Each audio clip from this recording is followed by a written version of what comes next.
दिल्ली के मुख्यमंत्री अरविंद केजरीवाल का मानना है कि भारतीय नोटों पर लक्ष्मी और गणेश की फोटो होनी चाहिए। इससे भारतीय करेंसी पर ऊपर वाले की कृपा बनी रहेगी और लोग धनवान होंगे। केजरीवाल ने केंद्र सरकार और प्रधानमंत्री नरेंद्र मोदी से करेंसी का डिजाइन बदलकर उसमें भगवान लक्ष्मी और गणेश की फोटो लगाने की अपील भी की है। पर नोटों का डिजाइन क्या ऐसे ही किसी के कहने से बदला जा सकता है? उसकी प्रक्रिया क्या है? भारत में कब कब नोटों का डिजाइन बदला गया, चलिए जानते हैं। बैंक नोट पर किसकी फोटो छपेगी ये कौन तय करता है? बैंक नोट पर कौन सा डिजाइन छपेगा और किसकी फोटो छपेगी, इस पर रिजर्व बैंक का केंद्रीय बोर्ड चर्चा करता है। बोर्ड की सहमति के बाद इसके लिए केंद्र सरकार से अप्रूवल लिया जाता है। अप्रूवल मिलने के बाद नए नोट छापे जाते हैं। यहाँ डिजाइन से मतलब यह है कि इसका रंग क्या होगा, इसमें कौन कौन सी चीजें और आर्ट कंटेंट ऐड किए जाएंगे। भारतीय नोटों में एक तरफ महात्मा गांधी की फोटो छपती है और दूसरी तरफ ऐतिहासिक इमारतों या घटनाओं से जुड़ी फोटो छापी जाती हैं।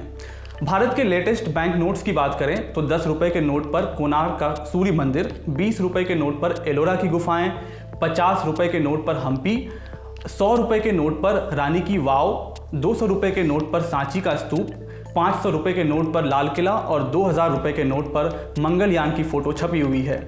जब नए नोट आते हैं तो पुराने वालों का क्या होता है? साल 2016 में केंद्र सरकार ने 1000 और 500 रुपए के पुराने नोटों को सर्कुलेशन से बाहर कर दिया था, यानी वो नोट अमान्य घोषित कर दिए गए थे और उनकी जगह पर 500 और 2000 रुपए के नए नोट जारी किए गए थे। हालांकि नोटबंदी एक अलग प्रक्रिया है।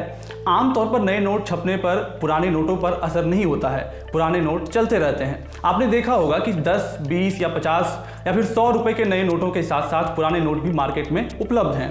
बस ये होता है कि नया डिज़ाइन लागू होने के बाद पुराने डिज़ाइन वाले नोटों की छपाई नहीं होती है, पर वो सर्कुलेशन में बने रहते हैं। अब तक कितनी बार बदला गया है नोटों का डिज़ाइन, इसके बारे में जानते हैं।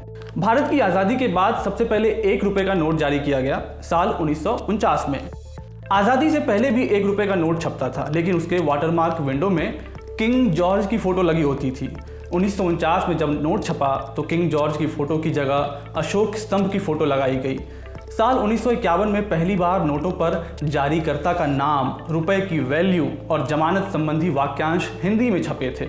अशोक स्तंभ की फोटो वाले 10, 20, 50 और 100 रुपए के नोट साल 1967 से 1979 के बीच जारी किए गए थे। इस दौरान जारी किए गए नोटों पर विज्ञान और प्रौद्योगिकी, प्रगति, भारतीय कला के चिन्ह छपे होते थे। साल 1970 में पहली बार सत्यमेव जयते छपे हुए नोट आने शुरू हुए थे। फिर आया साल 1987। इसी साल के अक्टूबर महीने में महात्मा गांधी की फोटो वाले नोट जारी किए गए। 500 रुपए के नोट में अशोक स्तंभ के वाटरमार्क के साथ गांधी की फोटो छपकर आई थी। मगर असली बदलाव आया साल 1996 में, जब बैंक नोटों के वाटरमार्क पर महात्मा गांधी की फोटो वाले नोट चलन में आए।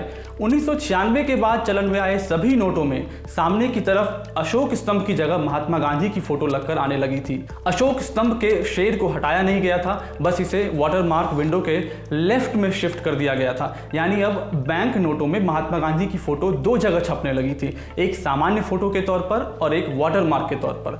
महात्मा गांधी की फोटो वाले नोटों को शॉर्ट में MG श्रृंखला वाले नोट भी कहते हैं। चलते चलते नोटबंदी के बाद जारी हुए नोटों के बारे में एक छोटी सी जानकारी और।